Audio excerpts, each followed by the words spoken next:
The River Advisory Committee received a presentation from Interim Public Works Director Paul Velocic regarding a grant opportunity for the town. Mr. Velocic and the project consultant then presented preliminary data from their ongoing study of the dam to talk about potential ways to address mandates from the state for safety. Here's just a site locus, Pickpocket Dam's here in the center.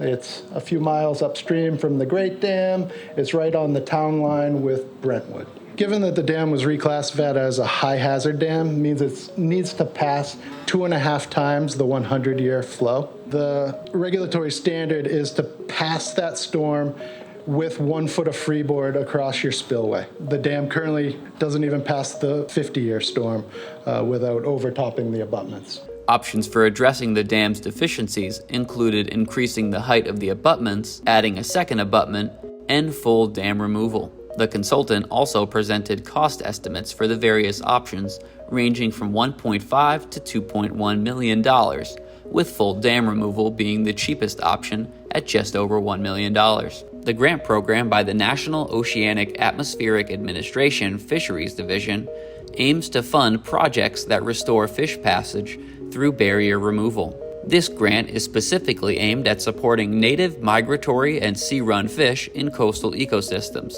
such as that of the river herring found in the Exeter, Swampscott, and Seacoast, New Hampshire area. If awarded the grant, it would allow the town to cover up to 100% of the cost of removal. As the deadline for applications is quickly approaching, Mr. Velocic was looking for feedback from the committee on how they think the town should proceed. If we were to improve the dam to meet the highest requirement, would we change the impoundment level at all, or would it stay where it is?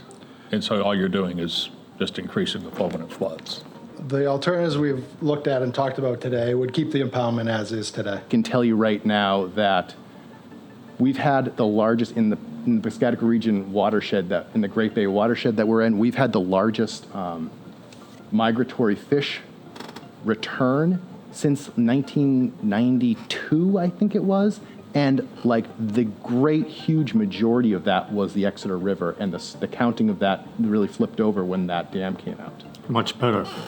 It was absolutely tremendous, and Pickpocket is the next one. Yeah. After much discussion back and forth, the committee agreed that it made good financial sense to move forward with pursuing the grant, leaving the decision on whether or not to remove the dam to the Select Board or the voters themselves.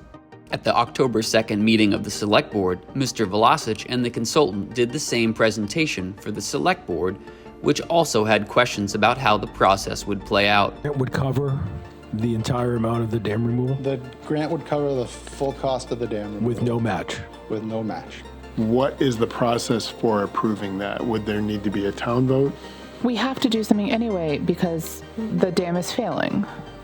Something's going to have to be done. Right. And so this is the cheapest, the thing that has been recommended by our town committee.